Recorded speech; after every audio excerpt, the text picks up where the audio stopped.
您有便秘的困扰，排便常常流血，或是感到腹部疼痛吗？当心可能是大肠癌的征兆。国内大肠癌每年新增超过15000人，是国人罹癌发生率的第1名。其中6至7成的病人肿瘤发生在降结肠、乙状结肠和直肠。为什么大肠癌发生率这么高？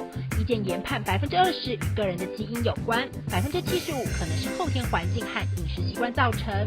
所以医师建议民众尽量少吃红肉、烧烤、油炸食物，避免抽烟，控制体重。50岁以上的人定期做大肠镜的检查，有家族史的人也最好提前至40岁检查，及早筛检治疗。万一罹患了大肠癌，也别绝望，手术是目前治疗的第一选择。医师会先视个案，先用放疗或化疗缩小肿瘤，再进行手术。手术方式有传统的开腹手术、微创的腹腔镜手术，甚至还有先进的机器手臂手术。利用机器手臂帮助医师操刀，它有7种自由度、540度的旋转角度，可以模仿人手捏夹、抓取、旋转等动作，在狭小的骨盆空间内切除肿瘤，适合中低位直肠癌的病患。